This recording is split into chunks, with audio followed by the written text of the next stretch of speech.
ASU began this contest with a 14-1 run against their in-state rival, but University of Arizona would eventually catch up and take control of this game. Especially in the second half, they would lead for double-digit points for the majority of the half and ultimately took down ASU 91-79. I'm Nick Borgia for Devil's Digest. Alongside me is our publisher, Hode Urbino. And welcome in. And Hode, definitely not the way the Sun Devils wanted that one to go down. Yeah, absolutely. And you knew they couldn't sustain the hot start. You knew this game was not going to be over in ASU's favor early on in the first half. But to see U of A come back the way they did was really impressive. And it shows you that not all top five teams are created equally. I mean, just a couple nights ago here, we saw a UCLA team. Top five, number 3 to be exact, with a lot of chinks in the armor. And when it comes to U of A, even though they did not look good at all for the first 4 or 5 minutes of this contest, they were really able to turn it on. Keep the stat in mind, Nick, that ASU led by 13 points, as you mentioned. U of A, at their highest point, led actually by 26 in the second half. That is basically outscoring ASU at some point during this game by 39 points. I mean, that's just a mind-boggling stat. And if you look at the stat sheet, Nick, I mean, it's really just ugly stats up and down. If you're an ASU fan, U of A did out-rebound ASU by 22. They had 55 points in the paint. Obviously shooting lights out when you have such a convincing win like this. 60% in the second half, over 56% for the entire game. Their inside-out game was absolutely lethal. But all the three bigs for U of A, Koloku, Tubelis, and Balo, all of them scored in double figures. Only one of them actually did not have a double-double. And I think that length really bothered ASU. Not really a whole lot different than what we saw USC just here last Thursday. And ASU did lose that game too, but obviously kept it much closer.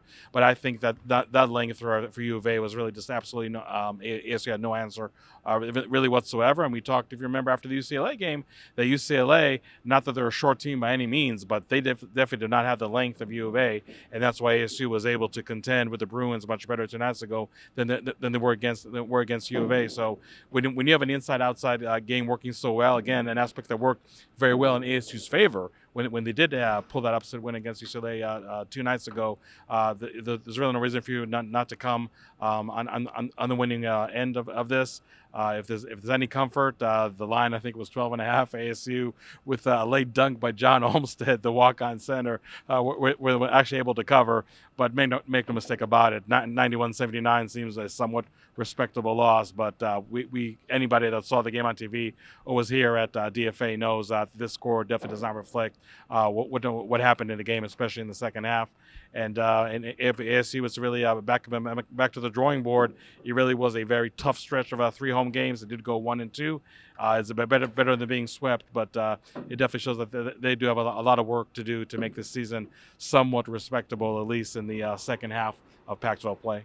And I think we can both agree this past weekend for ASU was just brutal. I mean, starting with USC on Thursday, UCLA, and picking up a win on Saturday, but then Arizona tonight. Just one of the hardest stretches of their schedule for sure. So what would you say we've learned about this team over this past weekend? Well, I mean, it's definitely not a team that's in the upper echelon of the Pac-12, and I don't think there was maybe a mystery question coming into this long weekend of games, but definitely shows the differences that ASU has between those 3 teams and themselves. We talked, like I said, a few minutes ago about the length, even though this is an ASU team that I thought did improve their front court when they have formidable front courts on the other end to contend with, like USC and like Arizona. That usually does not bode well for them. We saw Marion Jackson, I think, really come into his own more and more over these last 3 games. I mean, maybe not such a great game tonight, but I think against USC, definitely against UCLA, definitely was able to play well. But overall, I think ASU can take maybe some encouragement. I think even from a USC loss, and obviously the win against UCLA. This is one of those games against U of A. You just really I think just burn the film and just move on. And this weekend they have the road games at Washington and at Washington State, and those teams, surprisingly or not, are already in the upper echelon of the Pac-12, looking to make a run to be in that coveted top 4, getting that bye week for the Pac-12 tournament in March. So definitely a tough stretch for ASU awaiting them. No, they're not playing three top 25 teams in a row, let alone back-to-back top 5 teams. But those games against Washington State are definitely not going to be any walk in the park.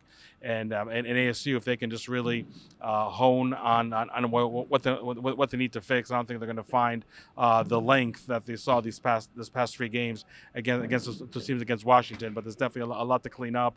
I would say that ASU just cannot fall in love with the perimeter shot, let alone the 3-point shot. I think that both players like Imani Lawrence, even Gaffney on stretches, and definitely Jalen Graham are doing some good work on the paint on the offensive side. And I think ASU, again, if they can really effectively utilize that inside-outside game that served them so well against UCLA, if they can do that this week in Seattle and in Pullman, they might come with a split, maybe even a sweep. But make no mistake about it, it's going to be a formidable challenge for the Sun Devils. But then again, this season has been full of formidable challenges for this team.